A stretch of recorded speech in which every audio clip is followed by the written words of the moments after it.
გიგო ბერიძიშვილს ვენახში პოლიტიკაზე არასდროს უსაუბრია. თუმცა რახან ქართული ღვინის შეურაცხყოფა ქართულმა პოლიტიკოსებმაც დაიწყეს, ბაკურციხელი გლეხი რქაწითელის რიგებში ჩადგა და ბიძინა ივანიშვილს უპასუხა.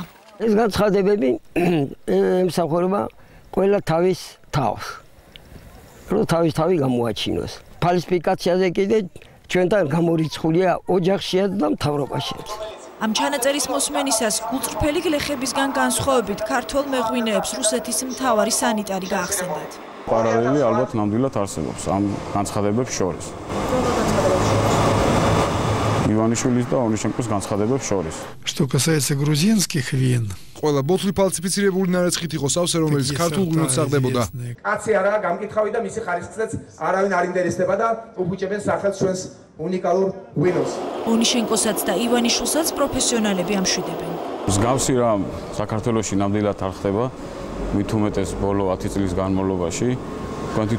თქვენი თვალით ნახეთ, სუფთა ნატურალური პროდუქცია მიიღება ჩვენთან და არა მარტო ჩვენთან, მთლიანად საქართველოში. ობიექტურობისთვის უნდა ითქვას, რომ ღვინის ფალსიფიკაცია მთავარ მეოცნებეს მთლად გლეხებისა და მეღვინეებისთვის არ დაუბრალებია. მთავარი დამნაშავე ტრადიციულად საქართველოს ხელისუფლებაა. რატომ გააუქმეს კანონი, რომელიც ასეთ ღვინოს გაყალბებისაგან იცავდა? იცავდა იმით, რომ ღვინის დამზადება მხოლოდ ადგილზე იყო შესაძლებელი. ამით ხვანჭკაროსა და სხვა ძვირფასი ღვინოების ფალსიფიკაციის საფრთხე ხომ ახლანდელთან შედარებით მნიშვნელოვნად იყო შემცირებული. ერთი ჩვენ პოლიტიკურ ძალად ხუშხაჯავს თელ სოფლიოში რომ უთხრას რომ ქართული ღვინოს ხარისხი კატასტროფაა, ძალიან ცუდიაო და არ დალიოთო. ესე იგი ისინი არ გვეყო ჩვენი მეზობლები და ეხა ქვეყნის შიგნით გაჩნდა ხალხი რომელიც ეტყობა მე და ჩვენ და ეგენი სხვადასხვა ქვეყნებში დაიბადნენ. ერთ ქვეყანაში დაიბადნენ, მაგრამ ერთი ქვეყნის მოქალაქეები აღარ არიან.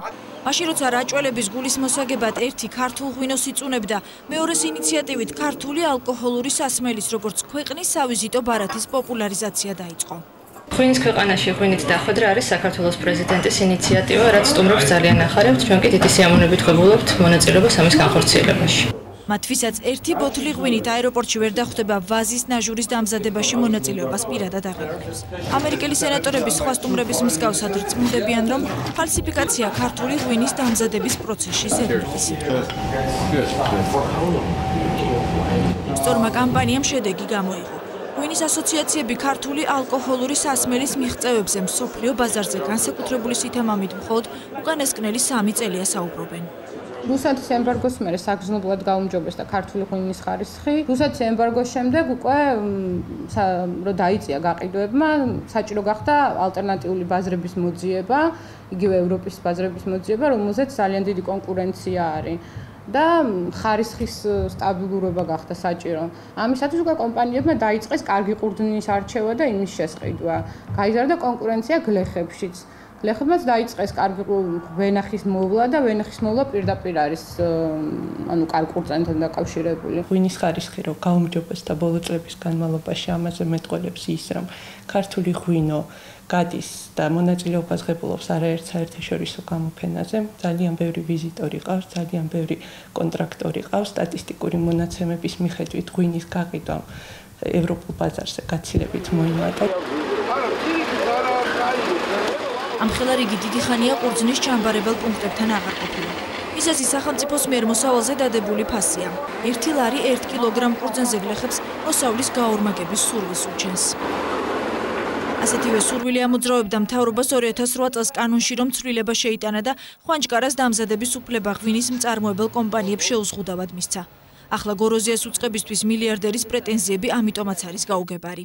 მე ვერ გეტყვით რატომ ფიქრობენ რომ ამან ხელი შეუწყო ფალსიფიკაციას, იმიტომ რომ ყველა მაჩვენებელი იმასაც ადასტურებს, რომ ჩვენი ხარისხი როგორც გაუმჯობესდა, აგრეთვე ჩვენ მოვაწერეთ ხელშეკრულება ევროკავშირთან და ამერიკასთან, რომელიც ჩვენ ადგილწარმოშობის ღვინოებს იცავს. რას ნიშნავს ეს? ანუ საქართველოს გარდა და იმ დარეგისტრირებული კომპანიების გარდა ადგილწარმოშობის ღვინოს ვერავინ ვერ ჩამოასხამს საზღვარგარეთ. ასეთი ტიპის განცხადებები ივანიშვილის განცხადებას გულისხმობ, შეიძლება ისახავდეს მიზნად ერთადერთ რამეს, რომ მოხდეს ქვეყნის დისკრედიტაცია, იმიტომ რომ ღვინოსთან დაკავშირებული განცხადება არ არის ერთადერთი და ეს არის მნიშვნელოვანი, რომ გვესმოდეს მისი განცხადებები ეხებოდა ხშირად თვეების განმავლობაში ზოგადად ქართულ ეკონომიკასაც.